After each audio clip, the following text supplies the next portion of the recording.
This is the book of Proverbs, chapter 10, verse 3. The Lord Yahweh will not suffer the soul of the righteous to famish, but he casteth away the substance of the wicked. Brakata Yahweh, Brakata Yahweh Shai, Brakata Yahweh, Brakata Yahweh Shai. Yahweh is the name who the world ignorantly calls God, and Yahweh Shai is the son who the world ignorantly calls Jesus Christ. First and foremost, I want to give all praises and all glory to Yahweh, Ba'ashem, Yahweh Shai, Ba'ashem, B'Kakodash. Double honors to the apostles and elders of Great Millstone who rule well and taught us this truth. They are the true teachers for the nation of Israel on earth today. And salutation to the Akim out there pushing this truth and sincerity throughout the four corners of the earth and risking their life for Yahweh, Ba'ashem, Yahweh Shai's sake. I'm Brother Samak from the GMS Miami camp. And yes, the reason why I brought out the book of Proverbs chapter 10 verse 3 is that the United Nations once again is declaring that food insecurity has risen another year, including famine in several areas like Gaza and Sudan. And this is a recent article. It came out May 16, 2025. All right. What they said is that it is the first time since 2017 that a famine has been declared anywhere on earth. Right. So the United Nations is declaring a famine. Okay. In Sudan, Darfur region, and of course, Gaza. All right. And this is why, people are waking up to those JJs, those 1948ers. They're looking at them as the villain because people are clearly dying from famine in the Gaza Strip. But when I saw this, I was like, hey, the Lord is going to protect his elect. They're not going to be famished, okay? Because they've been serving the Lord, okay? Only the wicked are going to be put into famish. All right? Heathens, and of course, you 2/3. So let's read this again. Proverbs chapter 10, verse 3. The Lord Yahweh will not suffer the soul of the righteous to famish. Okay? And famish meaning hunger. But he casts away the substance of the wicked. Let's go to NLT version. The Lord Yahweh will not let the godly go hungry. Right. And this is talking about the elect of Israel. Okay. The Lord is going to make sure they're taken care of. But he refuses to satisfy the craving of the wicked. Right. The wicked, they're going to be put in straits. They're going to be put in food insecurity or famine. Okay. And this is judgment. All right, let's get another one. Psalm chapter 33, verse 18. Behold, the eye of the Lord Yahweh is upon them that fear him. Right. And that's talking about the elect out of the nation of Israel. Okay. The elect out of the nation of Israel. Those are the ones that fear the Lord. Out of the nation of Israel. Okay. I'm going to say it one more time. Out of the nation of Israel. You have to be an Israelite.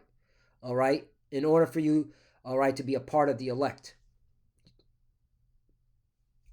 Upon them that hope in his mercy. Right. The elect out of the nation of Israel be hoping for the mercy of the Lord. 19, to deliver their soul from death and to keep them alive in famine. Right. And the Lord is going to keep his elect alive in famine because famine is coming to America too. All right. All right. This is just the beginning phases. And the United Nations is saying, yo, famine is on the rise. All right, it's not letting up. Okay, so this famine's coming to America. In fact, let's get some food shortage America 2025. Check this out. Look at this. Feeding America, May 14, 2025. Map the meal gap. Reveals stark disparities in rural child hunger. Right. So already children in America in the rural areas are experiencing food insecurity. Okay? This is Feeding America. All they do is keep the data. They keep tracking of the data.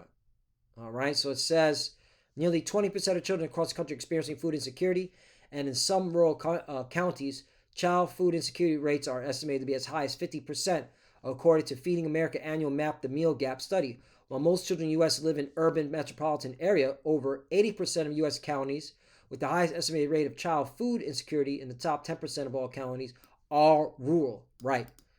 Okay? The rural areas. They're getting it. Okay? And slowly seeping in. And it's going to hit the major cities too. All it takes is another major economic event, and it's coming. Okay? And it's looking like they're going to use a blackout, all right, to build that narrative. Oh, sorry, you can't get to the ATM machine. Oh, sorry, you can't swipe the credit card. Yep. And brothers and sisters, there's nothing wrong with getting a little extra, a supply of food and water. There's nothing wrong with that. But the point of this lesson is that if you've been serving the Lord in truth and sincerity and doing the right thing, okay, the Lord is going to take care of you. All right. Okay. Yahushua did not, check this out. And that's why there's no excuses anymore. All right. Because all you got to do is ask these questions. All right. Did the Messiah feed people? Let's type that out. Yes, the Messiah did feed people. Most famous event is the miracles of feeding the 5,000, where he miraculously multiplied a small amount of food to provide a meal for a large crowd. All right, these are Israelites that he fed, not no damn heathens. Okay, he also fed another crowd of 4,000 people. There you go. You see? All right. Deeper dive. Let's see. There it is. There's the deeper dive. The miracles is recorded in the Gospels of Matthew and Mark. Okay? Watch this. Can you provide scriptures?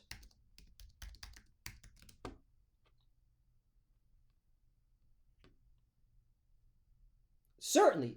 Two main accounts of the Messiah, Yahushua, feeding the multitudes are found in Matthew chapter 14, verse 13 to 21. Okay? Mark chapter 6, verse 30 through 44. Luke chapter 9, verse 10 through 17. Okay? So, this is just proof that, okay, the Lord always took care of his people, okay? And he's going to take care of his elect this time. That's why this is not a time to be weary, not a time to be faint-hearted. This is the time to be amped in the spirit, okay? The Lord is going to take care of, all right, his elect out of the nation of Israel, okay? So these are the scriptures, all right? And these are Israelites, by the way, who the Messiah fed, who the world English calls Jesus, a so-called black man. He did not look like this. And this is why plantation Christianity has failed. Because look what they push. The Israelites never looked like this. Okay? They never looked like this. They were dark-skinned people. Okay? People of color. Different shades of brown. Okay? Mainly dark brown. All right? Because this is pertaining really to the southern kingdom. All right? Judea. And it was made up of Judah, Benjamin, Levi. Okay? Those were the main tribes dwelling in Judea. Okay? And they were dark skinned. Yeah, you had few northern kingdom. Okay? But it was mainly because you had an Asherite woman that was dwelling in Judea during the time of Messiah. Okay? She's from the tribe of Asher. All right, so you had certain northern kingdom there. But the bulk of them were southern kingdom. Okay? Judah, Benjamin, Levi, and they were dark skinned. Okay? They were not looking like this. That's the point. All right? And the point is, again, not to go off on top, lesson within lesson, just to get the facts, the facts straight. The Lord took care of his people, the Israelites, and he's going to do it again. But this time for his elect, because you 2/3, you got to starve, man. You got to look like these people in Sudan. You're gonna have to get the, all right, the ribs sticking out of your skin because you didn't want to seek the Lord. Look, the scriptures talk about how it's worse to die from famine than it is from the sword. Pine away. Ooh, hold on. Pine away. Lamentations chapter 4, verse 9. They that be slain with the sword are better than they that be slain with hunger. For these pine away, stricken through the want of the fruits of the field. Okay, let's get the NLT version. All right. Those killed by the sword are better off than those who die of hunger. Starving, they waste away for lack of food from the fields. Right.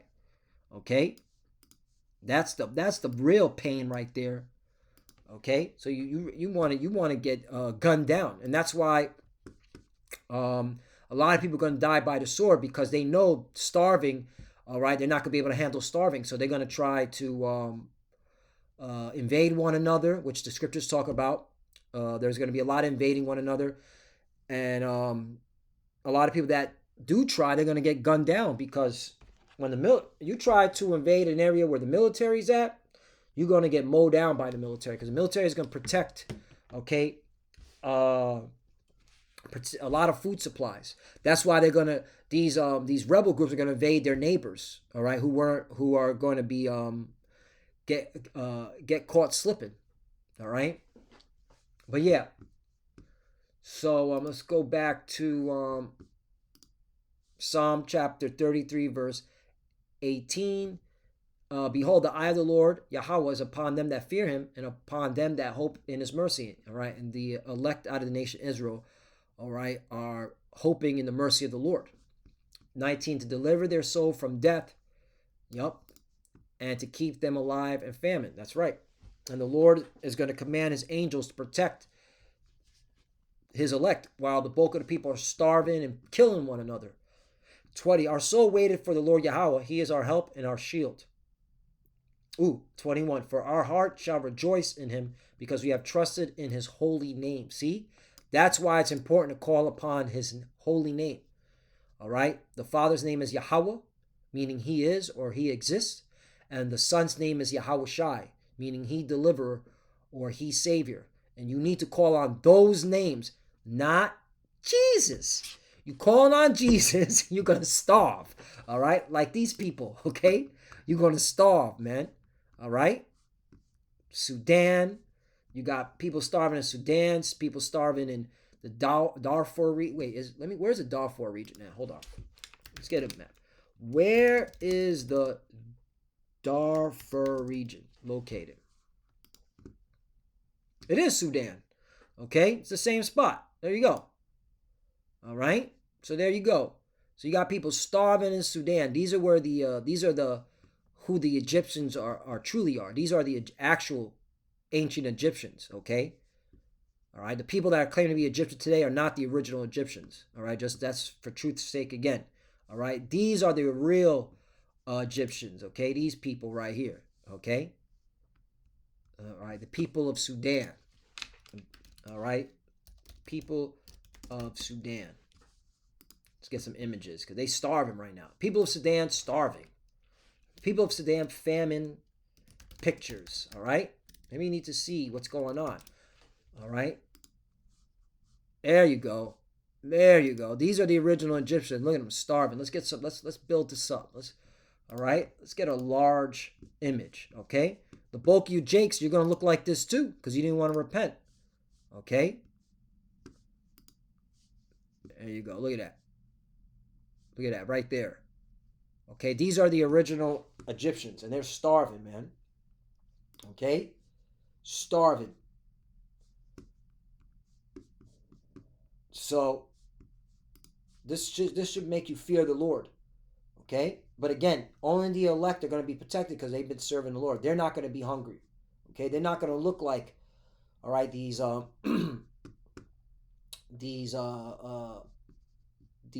so-called Sudanese or the original Egyptians, Mizraim. Okay, these are the original Mizraim. Okay, out of the descendants of Ham.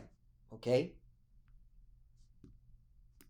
And this goes to show you there's a big difference between Judah, all right, the southern kingdom, all right, and these Hamites. You could clearly see a big difference. So what the hell is IUIC doing going to Africa, all right, to all the continent, okay? The bulk of them are freaking Hamites, man, all right? You shouldn't be flying over here. The bulk of them are heathens. They out there. Look at that. That baby's cooked. Oh, look at him. Cooked, all right? So, yeah. Picture says 1,000 words, man. But the elect are going to protect. The Lord's going to protect his elect, all right? Because the elect have been protecting his word, all right? They've been guarding his word. Oh, I want to show you this too. This is a good time to bring this out. Could taking an RFID chip help prevent famine? I Googled this, and look what the AI overview said. While taking an RFID chip itself wouldn't prevent famine, so that is a cut. To you Jakes thinking that if you take that chip, you're going to be fed. No, you still not going to prevent famine. Still, you're going to starve. All right, but I want to also read this part. Or how they're going to sell it to the people. RFID technology can play a role in mitigating food, okay, waste and ensuring efficient distribution of food, which indirectly helps prevent famine. RFID can improve inventory management, track food through the supply chain, and help reduce losses during transportation and storage, thus ensuring more food reaches those in need. Now I want to scroll down here because this right here is the reason why the blockchain is being set up, okay, and why crypto is being pushed onto the masses. Real-time tracking and traceability. RFID enables real-time tracking of food products, allowing for quick identification of issues and quick responses. This is the reason why. Okay, they're working so hard on the crypto blockchain. Okay, all right, and there's a ledger that they're going to choose for this. It's the XRP ledger. Okay, Bitcoin is just a hype. It's the XRP ledger.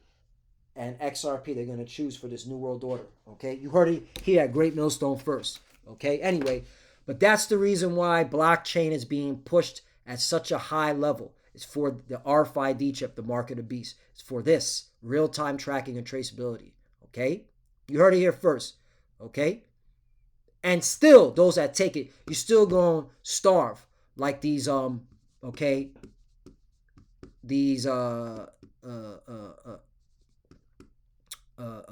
so-called Sudanese, aka, all right, the original Egyptians. Okay, there you go. So let me bring this out. Job chapter 5 verse 19. He shall deliver thee in 6 troubles, yea, in the 7 there shall no evil touch thee. Right, the Lord is going to deliver his elect. You have to believe, okay, and by calling on his name, all right, his true name, all right, he will take care of you, all right, if you've been doing the right thing. 20, in famine he shall redeem thee from death. You see, in famine he shall redeem thee from death, and in war from the power of the sword. Right, because that's what's coming. Okay, what did our big brother Yahushua said was going to be the sign of the end times? Matthew chapter 24, verse 3. And as he sat upon the Mount of Olives, the disciples came unto him privately, saying, Tell us, when shall these things be, and what shall be the sign of thy coming, and of the end of the world? And when you go into that word world, it means age, okay? Eon, which means age. So let me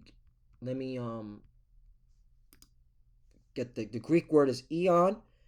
All right, repetition is the art of remembrance. Right here, period of time, age. Okay, that's what that means, eon. Okay, and so what will be the time, right, of thy coming in the end of this age? And the Lord gave a list of signs to see, and I'm just going to get to the point. I'll read because this is all good. This all fits in to to today. Verse 4, and Yahushua answered and said unto them, take heed that no man deceive you. Verse 5, for many shall come in my name, saying, I am Hamashiach, and shall deceive many right. And you got a lot of people, all right, coming in, all right, acting as if they're a Messiah, all right, deceiving the masses, spewing lies and deception. 6, and ye shall hear wars and rumors of wars. We clearly see that. All right, the wars are going to get a whole lot bigger. Get ready for a draft. Okay, the Russians are not fucking around. The Chinese are not fucking around. Iran's not fucking around. Okay, a draft is coming, and you Americans are not ready. See that ye be not troubled, for all these things must come to pass, but the end is not yet. Here's the point right here. For nation shall rise against nation, and kingdom against kingdom. Clearly see that. And there shall be famines and pestilence and earthquakes in diverse places. Now, whoa, man, I just saw something here that just hit me with a body shot in the spirit. All right, it's a good body shot. The Wadi Yahabashim Shai. Notice where it says, nation shall rise against nation and kingdom against kingdom, and there's a semicolon. Okay, you see this? This is a semicolon. What is a semicolon? And the AI is going to break it down. What is a semicolon used for?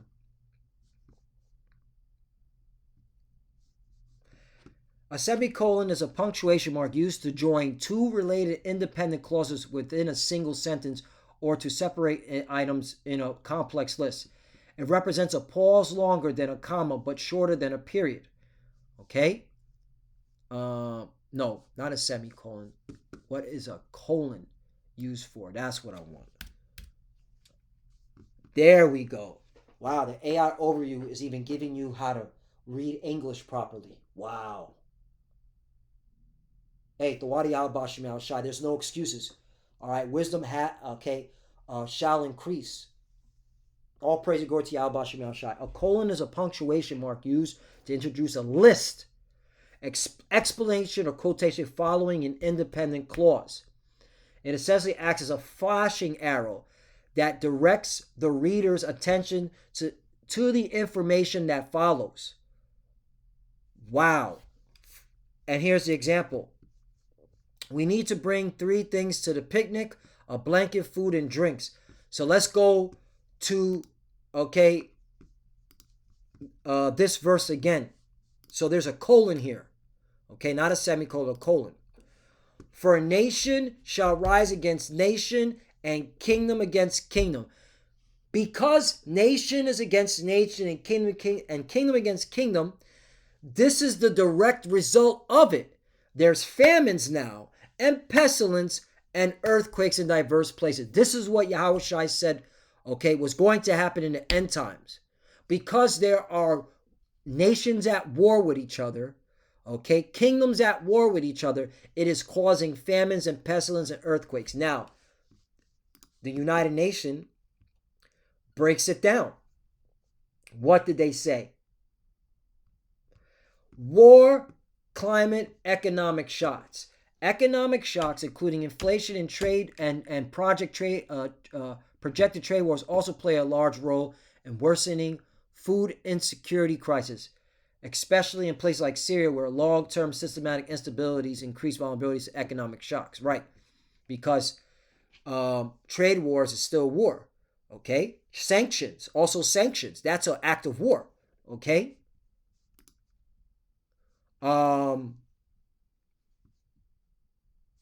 All these are war-torn areas. You see? So because of war, you have famine, pestilence, and earthquakes. That's the reason why. And even the United Nations is admitting that. War, climate, economic shocks. There it is. Yep. So, so now every time you see this colon, you should know that, all right,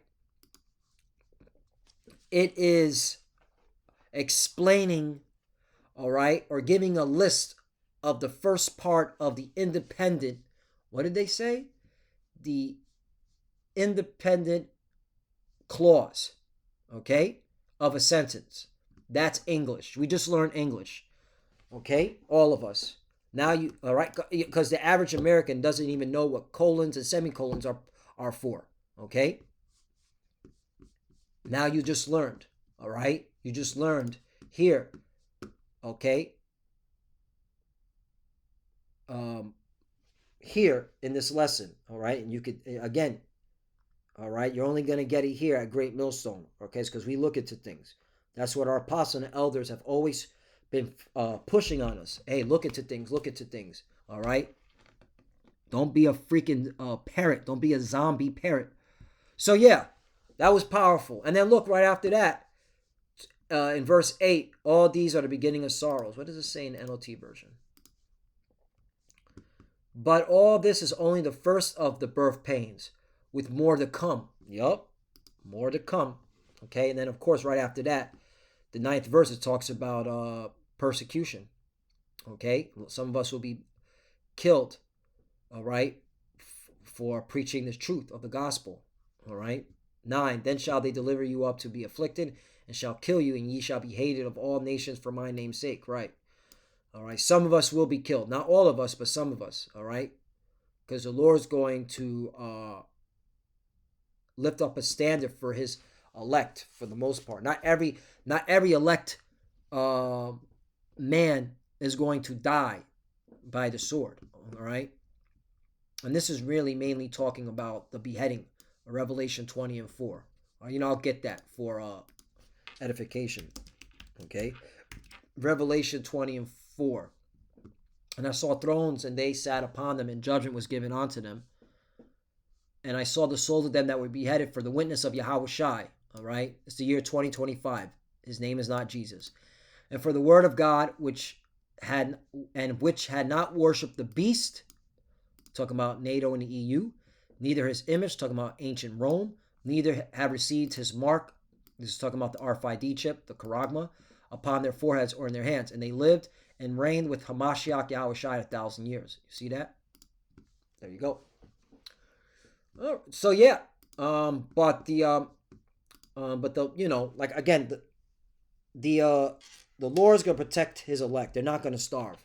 Okay, all right. They're not gonna be starving of famine, like these people in Sudan and Gaza and Syria. So that's it. Lord willing, let's edify. I just, lesson within lessons. I just wanted to bring this out because again, the Lord is going to deliver his elect. All right, they're not gonna be starving. Okay, like these people here, man. All right, because they were serving the Lord. All right, the elect are the righteous. Okay. So with that, I want to give all praise and all glory to Yahweh Bashim Yahushai Bashim Bakakodash. Double honors to the apostles and elders of Great Millstone who grew well and taught us this truth.